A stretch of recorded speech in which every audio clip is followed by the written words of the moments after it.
Prólogo a la segunda edición en inglés.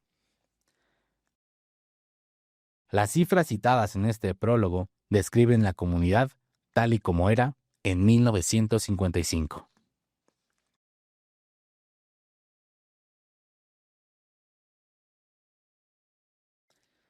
Desde que se redactó el prólogo original de este libro, en 1939, ha ocurrido un milagro de grandes proporciones.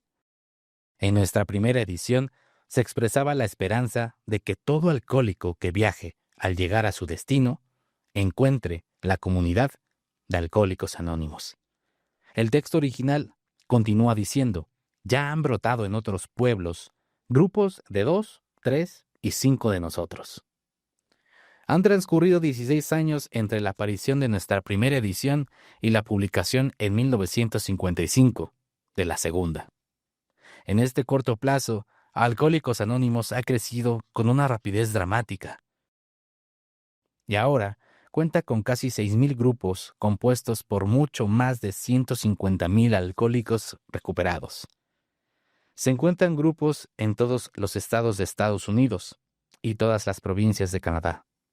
Hay grupos de Alcohólicos Anónimos que prosperan en las Islas Británicas, los países escandinavos, Sudamérica, África del Sur, México, Alaska, Australia y Hawái. En total, se han hecho comienzos prometedores en unos 50 países extranjeros y territorios de los Estados Unidos. Algunos grupos han empezado a tomar forma en Asia. Muchos de nuestros amigos nos dan ánimo diciendo que esto no es más que un comienzo, solamente el augurio de un desarrollo futuro más grande. En Akron, Ohio, en junio de 1935, de una conversación entre un corredor de bolsa de Nueva York y un médico de Akron, se produjo la chispa que iba a convertirse en el primer grupo de Alcohólicos Anónimos. 6 meses antes, después de un encuentro con un amigo alcohólico que había estado en contacto con los grupos Oxford de aquel entonces, una súbita experiencia espiritual le había quitado al corredor de bolsa la obsesión por beber. También le había ayudado mucho al ahora difunto doctor William Silworth, un especialista en alcoholismo de Nueva York, a quien los Alcohólicos Anónimos de hoy en día consideran como un santo de la medicina y cuya narración de los primeros días de nuestra sociedad aparece en páginas posteriores. Por intervención de este médico, el corredor comprendió la gran verdad del alcoholismo. Aunque no podía aceptar todos los preceptos de los grupos Oxford, estaba convencido de la necesidad de un inventario moral, una confesión de los defectos de personalidad, reparación a quienes habían hecho daño, así como de la necesidad de ser de utilidad y ayuda a otros, y de creer en Dios y depender de Él. Antes de viajar a Akron, el corredor de bolsa había trabajado duramente con muchos alcohólicos, basándose en la teoría de que solo un alcohólico podía ayudar a otro alcohólico, pero solo logró mantenerse sobrio a sí mismo. Estaba en Akron por un asunto de negocios que, por haber fracasado, le dejó con gran miedo de volver a beber. Se dio cuenta repentinamente de que, para salvarse a sí mismo, tenía que llevar el mensaje a otro alcohólico. Ese otro alcohólico resultó ser el médico de Akron. Ese doctor había tratado repetidas veces de resolver su dilema alcohólico por medios espirituales, sin poder lograrlo. Pero cuando el corredor de bolsa le comunicó la descripción dada por el doctor Silworth del alcoholismo y de la desesperanza de quien lo sufre, el médico comenzó a buscar el remedio espiritual de su enfermedad, con una buena voluntad que nunca antes había tenido. Logró su sobriedad y por el resto de su vida, murió en 1950, no volvió a beber. Esto parecía demostrar que un alcohólico podía afectar a otro de una forma en que ninguna persona no alcohólica pudiera hacerlo. Indicaba también que un trabajo arduo y dedicado de un alcohólico con otro era vital para la recuperación permanente. Desde ahí, los dos hombres empezaron a trabajar casi frenéticamente con los alcohólicos que llegaban al pabellón del Hospital Municipal de Akron. Su primer caso, uno muy extremo, se recuperó inmediatamente, convirtiéndose en el alcohólico anónimo número 3. Nunca volvió a beber. Siguieron haciendo muchos trabajos en Akron durante todo el verano del 1935. Hubo muchos fracasos, pero aquí y allá un éxito alentador. Cuando el corredor de bolsa regresó a Nueva York en el otoño de 1935, se había formado el primer grupo de alcohólicos anónimos, aunque en aquel entonces nadie se dio cuenta en realidad.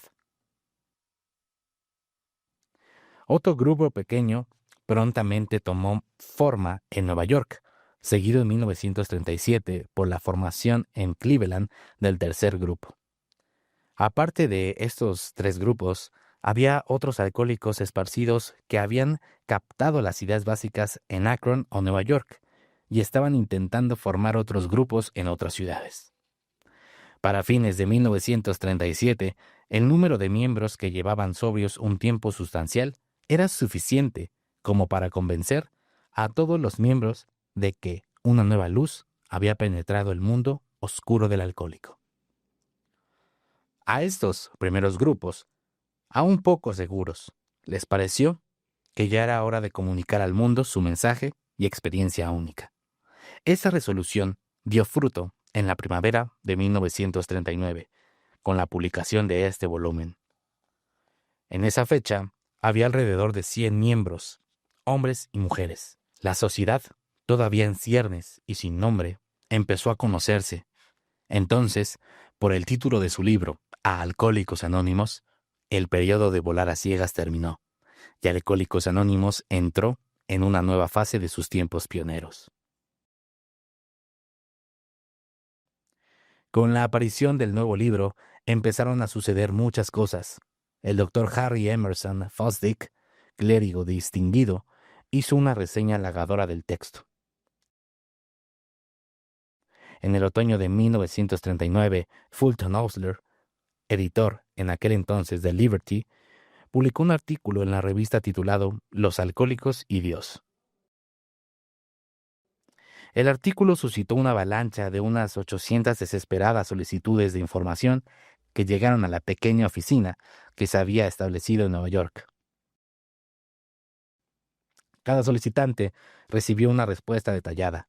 Se enviaron folletos y libros por correo. A los viajantes de negocios, miembros de grupos de alcohólicos anónimos ya existentes, se les informó de estos posibles principiantes. Se iniciaron nuevos grupos, y para el asombro de todos, se vio que el mensaje de Alcohólicos Anónimos podía transmitirse tanto por correo como de boca en boca. A fines de 1939 se estimaba que unos 800 alcohólicos estaban en camino de recuperación. En la primavera de 1940, John D. Rockefeller Jr. celebró una cena para muchos de sus amigos, a la cual invitó a unos alcohólicos anónimos para que contaran sus historias. Las agencias de noticias internacionales hicieron reportajes acerca del evento. Otra vez, la oficina fue abrumada por solicitudes de información, y mucha gente iba a las librerías buscando ejemplares del libro Alcohólicos Anónimos. Para marzo de 1941, el número de miembros había ascendido rápidamente a 2,000. Luego, Jack Alexander redactó una crónica que aparecería como artículo principal en el Saturday Evening Post, la cual pintaba una imagen tan convincente de Alcohólicos Anónimos para el público en general que experimentamos una verdadera inundación de alcohólicos que necesitaban ayuda. Para fines de 1941, Alcohólicos Anónimos tenía unos 8,000 miembros y estaba creciendo a toda velocidad. Alcohólicos Anónimos se había convertido en una institución nacional. Entonces, nuestra sociedad entró en el periodo tumultuoso y emocionante de su adolescencia. La prueba a la que tenía que enfrentarse era la siguiente. ¿podrían reunirse y trabajar en armonía estos numerosos y una vez erráticos alcohólicos? ¿Habría disputas acerca de los requisitos para ser miembro, acerca de la dirección y del mando y del dinero? ¿Habría aspiraciones de poder y de prestigio? ¿Habría diferencias de opinión que pudieran causar un cisma en Alcohólicos Anónimos? Pronto, Alcohólicos Anónimos se vio asediada por estos mismos problemas, en todas partes y en todo grupo.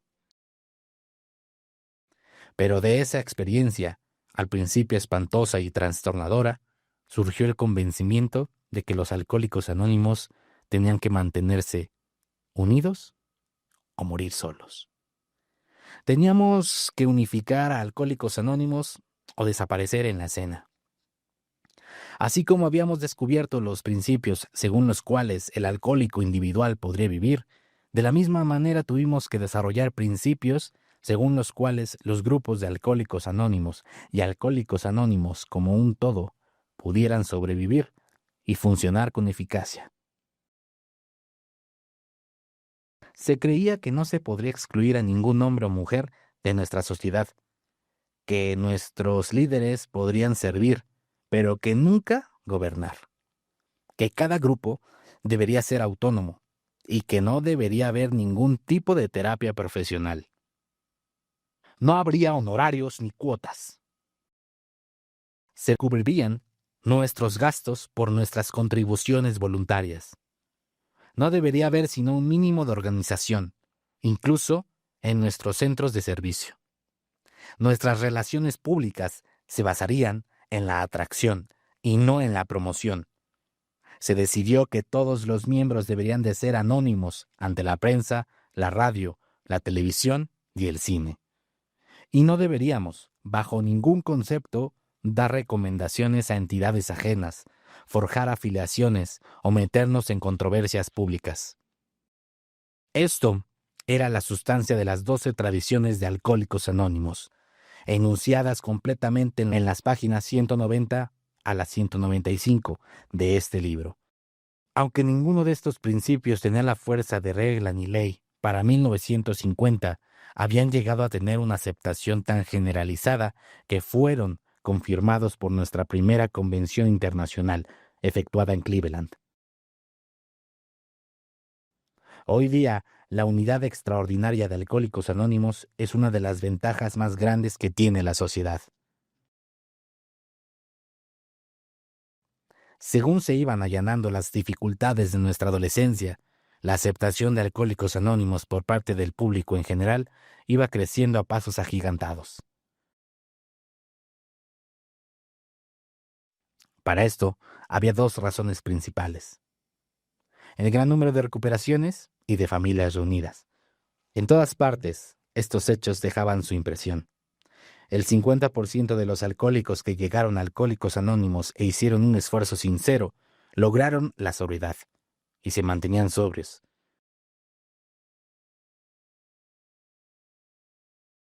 El 25% logró la sobriedad después de algunas recaídas y, entre los demás, los que quedaban en Alcohólicos Anónimos mejoraban. Otros miles llegaron a Alcohólicos Anónimos y al comienzo decidieron que no querían el programa, pero muchos de ellos, alrededor de los 2/3, empezaron a volver Alcohólicos Anónimos con el paso del tiempo.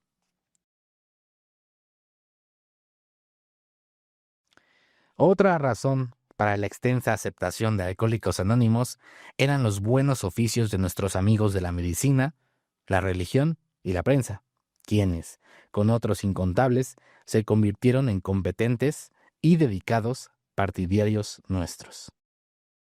Sin su apoyo, Alcohólicos Anónimos no habría hecho sino un progreso lentísimo. Algunas de las recomendaciones de los primeros amigos de Alcohólicos Anónimos de la medicina y la religión se encuentran en páginas posteriores.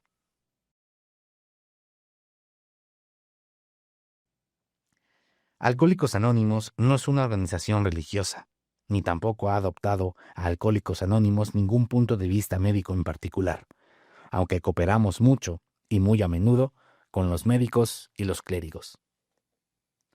Ya que el alcohol no respeta a nadie, Constituimos una muestra representativa de la población norteamericana y, en otros países, se está desenvolviendo el mismo proceso democrático de igualación. Entre nuestros miembros contamos con católicos, protestantes, judíos e hindúes, así como con algunos musulmanes y budistas.